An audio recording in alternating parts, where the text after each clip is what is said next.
Kawhi Leonard, they finally move him. San Antonio ships him off to Toronto.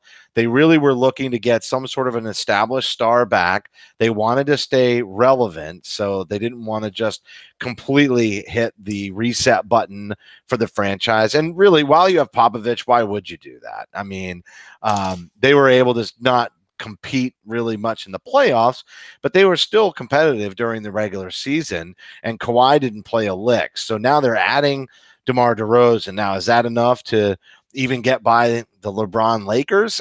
Who knows, right? We'll have to see how this matches. But one thing you've got to give DeRozan is the big knock on him. Obviously, there's some concerns defensively, but it was really his ability to shoot the three ball, and he went out.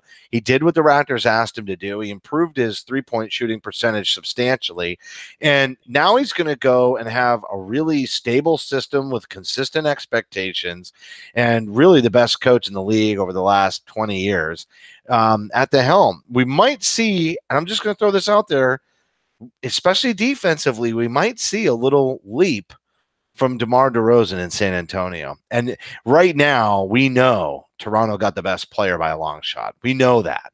But maybe this trade doesn't look like what it seems to be at first, whereas San Antonio kind of lucks out because they get a guy on a long-term deal who's actually going to play for them. And then on the other hand, you got to scratch your head with Toronto a little bit and say, this guy wants to be in LA and you just send him to Toronto. Now, he sort of does have to play because he's got to prove that he's healthy. So the gamble for this year, good for Toronto, makes sense. But ultimately, it gives them the opportunity to roll the dice at a time when they need to. Based on the success of the Celtics, even though Cleveland, lost LeBron and maybe that door was open for Toronto, I think the Celtics kind of success at this point, that they were kind of looking at it, and with the Warriors being as strong as they are, et cetera, it was like, are we really going to be able to win a finals with this crew?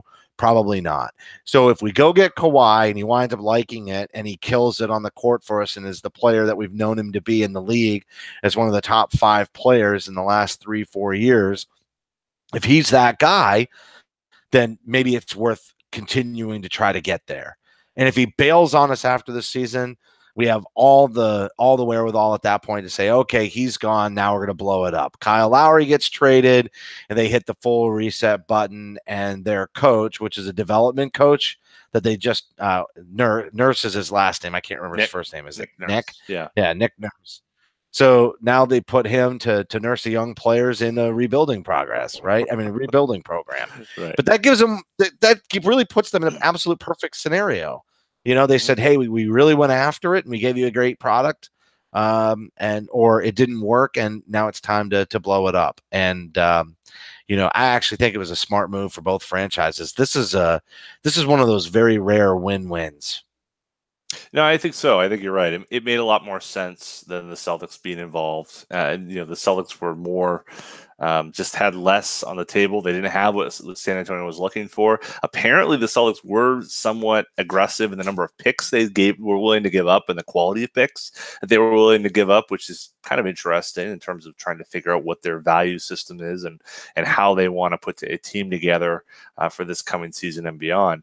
But no, I agree with you. I think it made a lot of sense for both sides. Toronto, they're off of the big contract that DeRozan signed. So worst case, you've got OG Anunoby and Fred VanVleet and Siakam and all these guys, these young players that you can use as the new core, as you said, with a development coach, and then sell off the old pieces if it doesn't work. If it does work, well, then you're in the mix. And, looking at Toronto, looking at what that team is, they've got a lot of wings. I mean, they're probably the only team in the East right now that can throw as many wings at the Celtics as the Celtics actually have.